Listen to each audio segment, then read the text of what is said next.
Datuk Seri Presiden dengan segala hormatnya dipersilakan. Assalamualaikum warahmatullahi wabarakatuh. Alhamdulillahillazi anzala ala abdihil kitaba wa lam yaj'al lahu 'iwaja qayyiman liyunzira ba'san shadidan min ladunhu wa basyiral mu'minin. Wa shalli wa sallimu ala rasulihil karim wa ala alihi wa sahbihi ajma'in. Saudara pengurusi tetap, Badan Presiden, Saudara Fizi, Naib Presiden, pimpinan, Azizah, Syed Hussein dan rakan-rakan yang hadir. Alhamdulillah, kita bersyukur kerana kita menamat kongres ini dengan semangat nafas baru. Ya, tentunya seperti yang disebut mengecewakan banyak pihak. Pihak lawan membuat andaian menjangka yang berbeza. Tapi ini dia, denyut nadi keadilan. Sebagai orang lama dalam parti, apakah yang paling mengesankan? Bila kita lihat bangkit generasi penerus yang menjiwai semangat yang kental, yang boleh dipercayai dan diyakini meneruskan arus perjuangan keadilan yang murni. Saudara tanya saya, apakah yang paling membahagiakan saya sekarang dan khususnya hari ini? Kerana melihat semangat, idealisme perjuangan menegakkan keadilan, membanteras kerusakan dan kebejatan, dan membela nasib rakyat itu terpancar dari suara dan muka pimpinan. Mana kita rasa bahagia, alhamdulillah, dan lebih lega dan lebih meyakinkan. Tentunya seperti mana kita tahu, pimpinan silih berganti dan zaman atau zeitgeist itu menuntut beberapa anjakan baru. Pimpinan baru itu sementara mengekal semangat dan idealisme reformasi, dia kendaki melakukan dan mendorong supaya ada anjakan. Dan saya selaku presiden tidak rasa curiga atau bermasalah. Kerana kalau saya faham makna perjuangan, kalau saya faham erti pembelaan nasib rakyat, maka sudah menjadi kewajipan kita untuk mendukung semangat perubahan berterusan menegakkan keadilan ini. Ini kita saksikan hari ini dari 4 naib presiden, dari pemuda dan wanita dan saudara Rafizi. Yang memang kontroversial betul. Oh, kadang-kadang pening saya. Jadi saya bisik dari tadi awal-awal. Aku ni Rafizi, lama dah dengan kamu ni. Janganlah tambah pening aku. Rupa-rupanya dia datang bagi ucapan, dia bagi Panadol, hilang pening saya.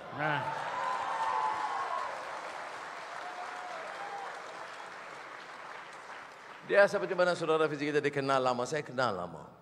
Dari segi kemahiran, kepintaran, kerja, itu memang luar biasa. Saya pernah dalam satu sesi, tak terkala bicara soal PTPTN dan beberapa lain. Keputusan mesyuarat, pukul 9 kita revisi, pengarah strategi, prepare sekejap. Bagi saya prepare 1-2 hari okey lah. Dia terus kerja. Jam 8 pagi sudah ada seluruh usul itu di atas meja saya.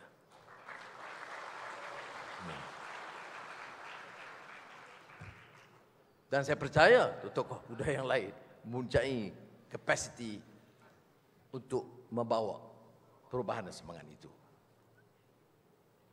Sebab itu kadang-kadang bila ada singgungan sedikit-sedikit saya rasa sabar je lah.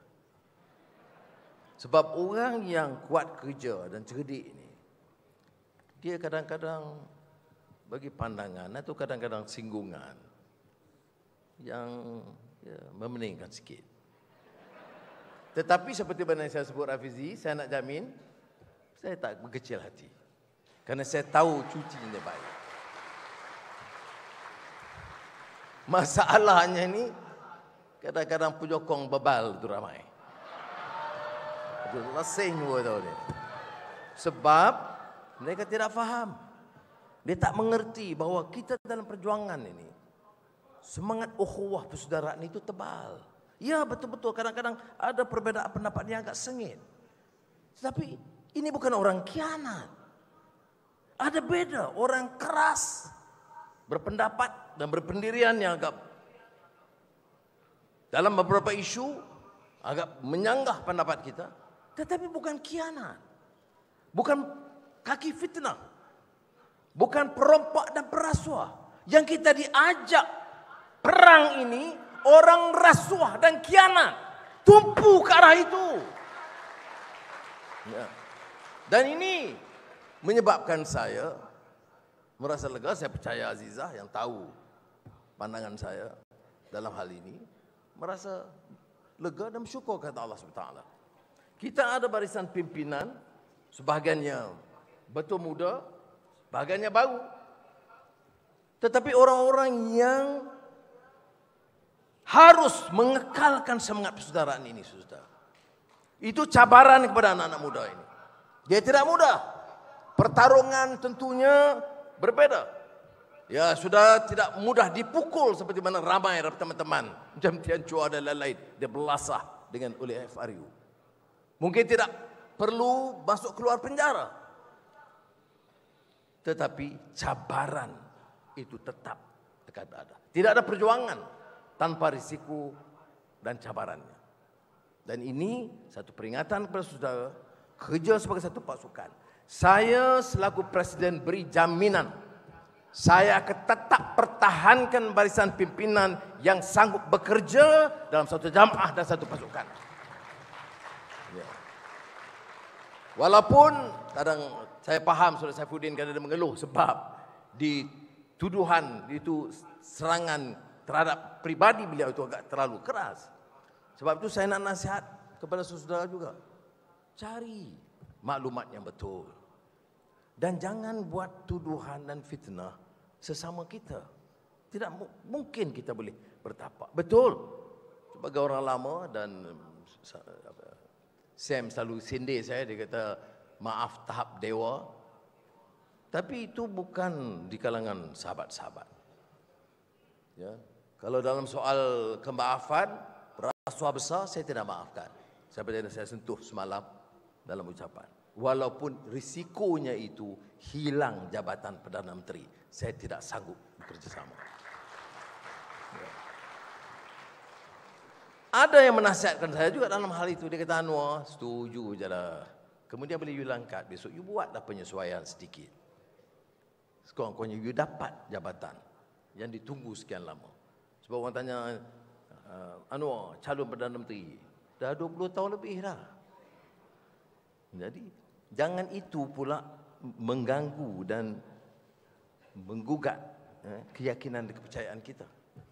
Jadi tidak harus menjadi begitu. Tapi soalnya sekarang yang saya jawab, saya konsisten dengan apa yang diluahkan oleh Rafizi dan sebelum itu Amin dan Nik Nazmi dan pemuda wanita. Apa dia?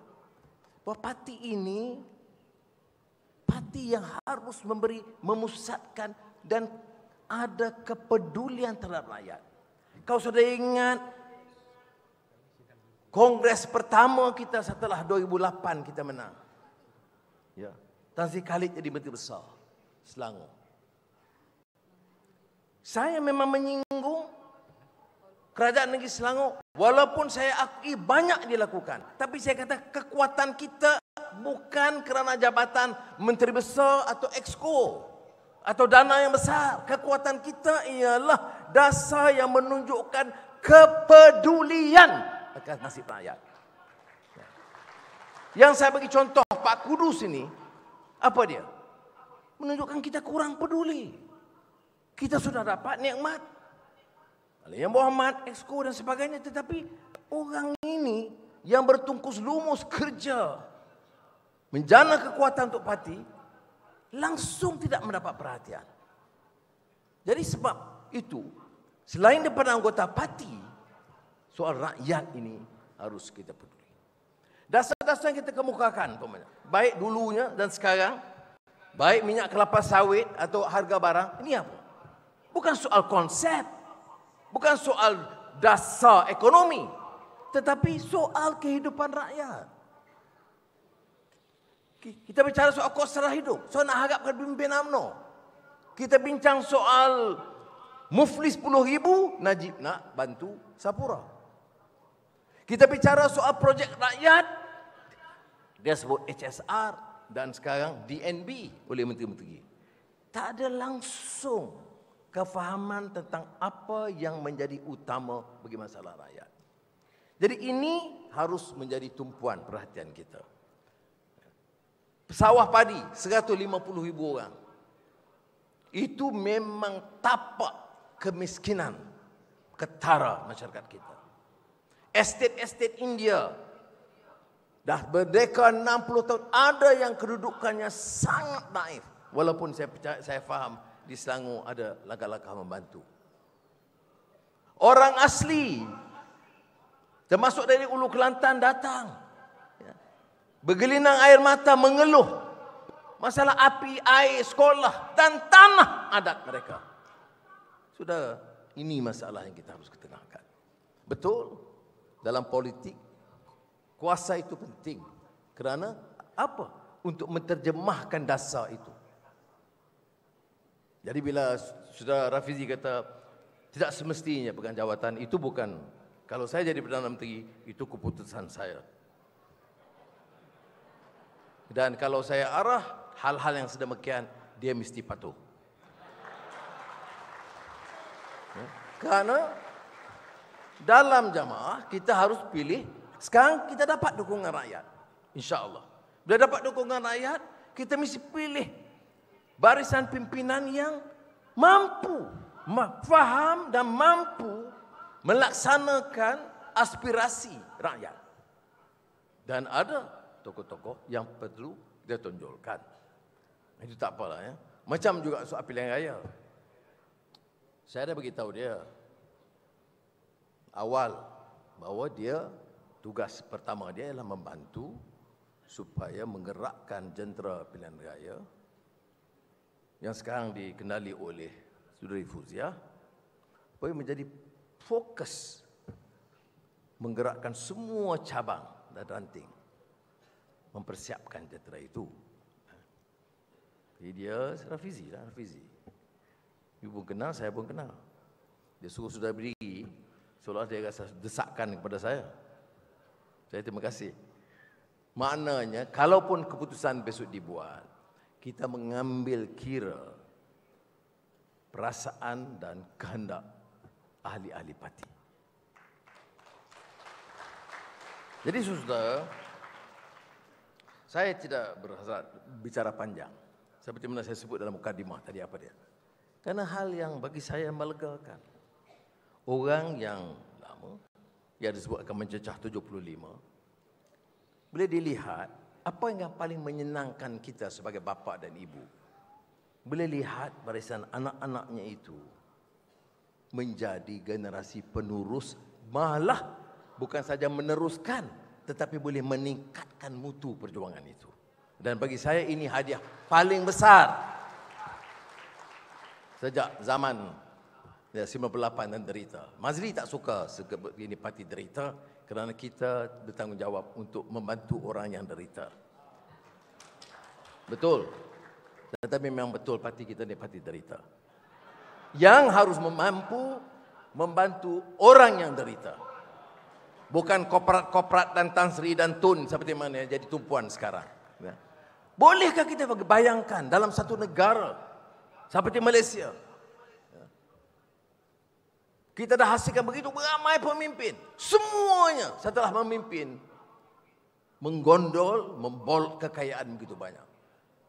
Dan kemudian berpakat untuk mempertahankan kuasa dan harta mereka dan berusaha menyekat apa saja kemungkinan perubahan akan berlaku. Sebab itu kita sejak 98-2000 itu melalui satu proses yang paling sukar. Kerana dia anggap keadilan ini parti yang sebenarnya membantah dan menolak sistem yang bobrok yang ada. Dan sukar dibeli dan diugut. Sebab itu kadang-kadang kita rasa kesal bila ada pengkhianatan. Tapi ada seorang syekh, nasihat saya, jangan kamu sesal apa kamu lihat. Ini pengkhianatan itu sebenarnya proses pembersihan yang paling baik untuk kamu. Bayangkan kalau mereka kekal, kemudian kita berkuasa. Mereka kekal dan kita berkuasa, mereka akan menjadi perusak yang akan juga mengheret seluruh parti dan perjuangan kita. Jadi jangan kita sesal. Memang ada proses pembersihan, tetapi tentunya dia memberi kesan. Ya, Akmal berlakukan, tapi ada kesannya di kalangan anggota muda. Fuzia, saya ucap tahniah kerana dapat memulihkan cepat wanita. Jadi jangan kita pandang remeh. Beliau menyebut ada ketua cabang yang tak memberi tempat dan ruang kepada wanita. Saya nak bagi amaran ketua cabang itu.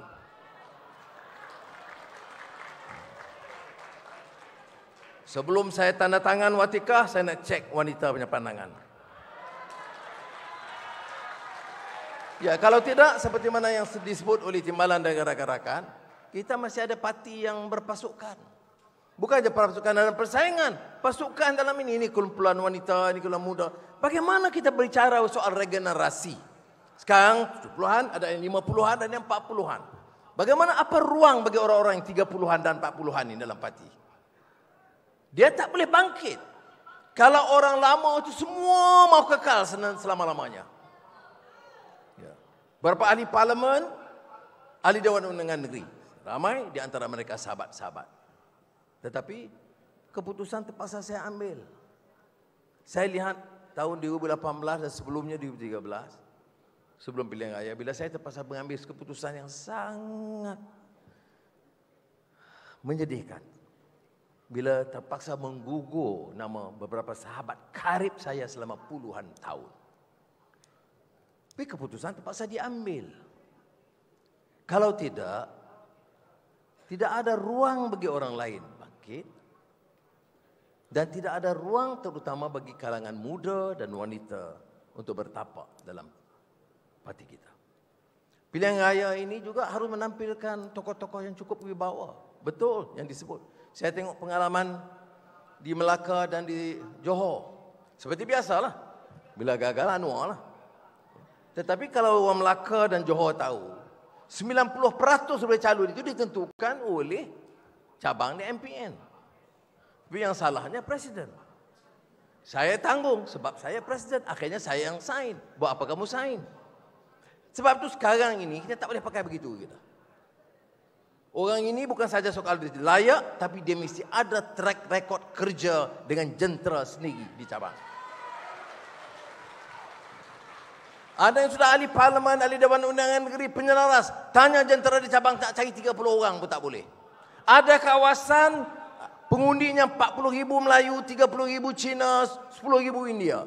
Tanya jentera sama ada semuanya Melayu atau semuanya Cina atau semuanya India. Ini semua akan mengundang malapetaka kepada kita.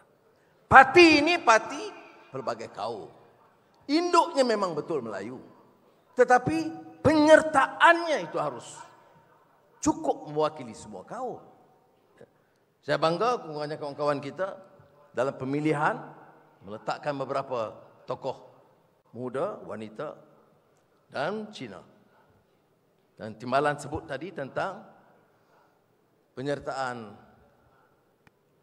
wakil India, Sabah dan Sarawak. Itu insya-Allah saya akan gunakan kuasa saya untuk membetulkan.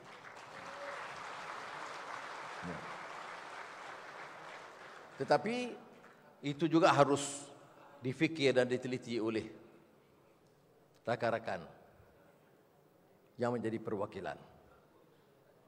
Belum cukup matang bila kita gunakan kuasa kita memilih dan tidak senantiasa memikir bahawa parti ini harus diwakili oleh semua kaum dan wilayah.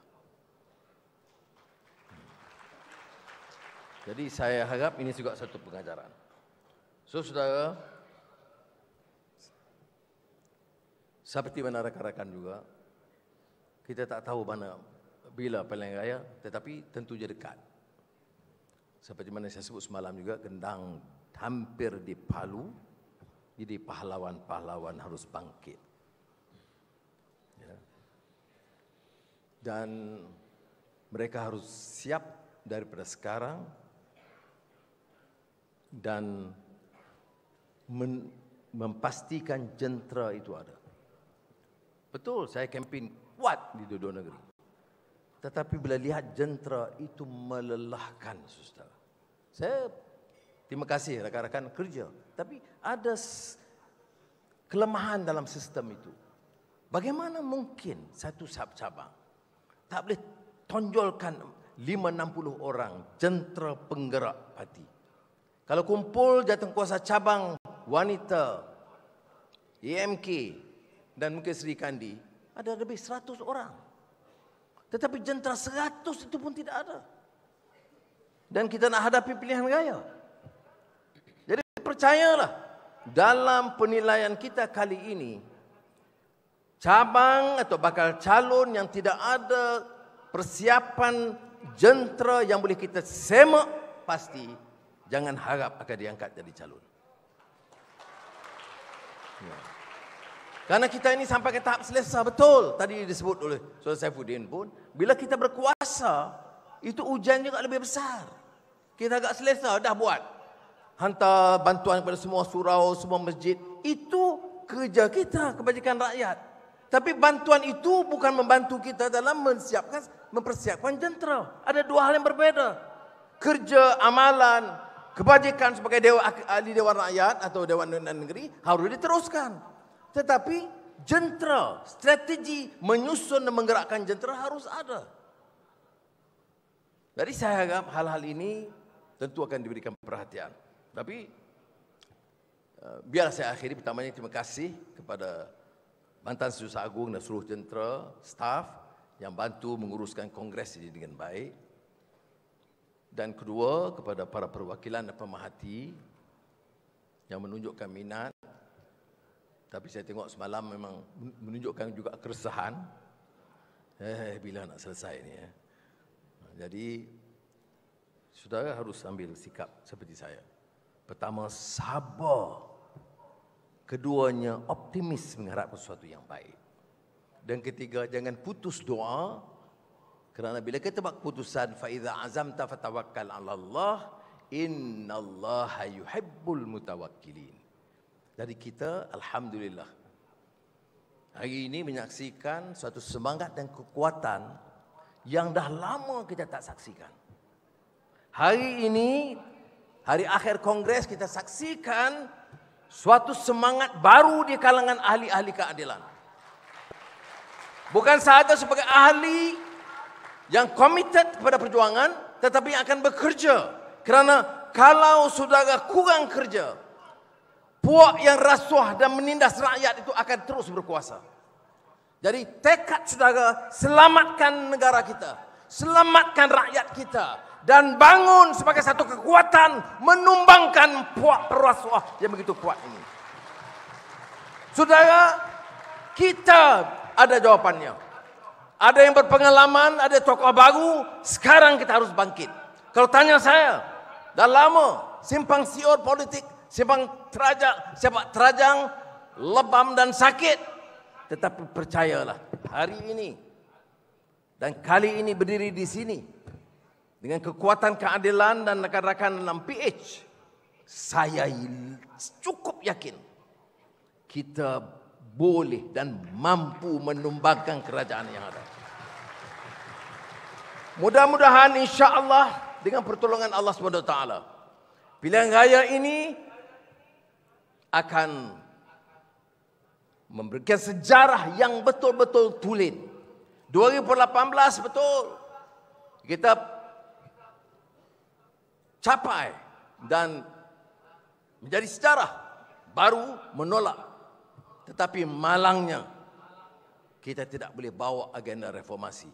Sangat terbatas. Sudah tahu 2 minggu sekali, tiap minggu saya jumpa. Menggesa Perdana Menteri ketika itu. Semua dia setuju, semua dia jawab ya. Apa tak jalan? Sekarang kalau kita berjaya kali ini, janji kita kepada rakyat, insya-Allah kita akan tunaikan sepenuhnya. Ramai yang sindir. Oh, pasal apa? Menang hari ini, turun minyak esok. Mengapa tak jadi? Mengapa tak jadi? Kita tak perintah. Saya tidak jadi Perdana Menteri. Nak buat macam mana?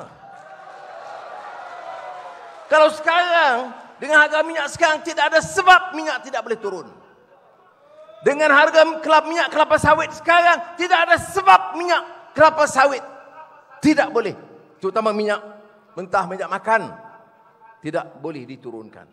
Ia tidak boleh diturunkan kerana pihak penguasa yang di atas itu memikirkan cara menyelamatkan korporat di atas. Dan kita memikirkan cara menyelamatkan rakyat di bawah. Itu bedanya. Kalau saudara mau menyelamatkan kita, menentukan mutu pendidikan kita lebih baik. Kemudian kesihatan bagi keluarga kita yang sakit lebih baik. Pendapatan dan upah lebih baik. Mesti sedia menolak kerajaan yang setelah 60 tahun tidak mampu membawa perubahan itu. So, saudara, ini tugas besar. Tugas besar menuntut pengorbanan. Tugas besar menuntut kewarasan dan kebijaksanaan. Bermula dari barisan pimpinan yang harus berpadu dan sederap dalam satu suara, saudara di peringkat bawah pun harus bersama dalam derap satu suara. Tidak ada lagi pasukan selain dari pasukan keadilan yang kita nak pertahankan. Siapa yang pilih untuk kekal dalam keadilan adalah keluarga kita dalam keadilan. Dan kita akan pastikan tidak ada yang terpinggir dan tersisih asalkan saudara tunjuk komitmen kepada perjuangan mempertahankan parti.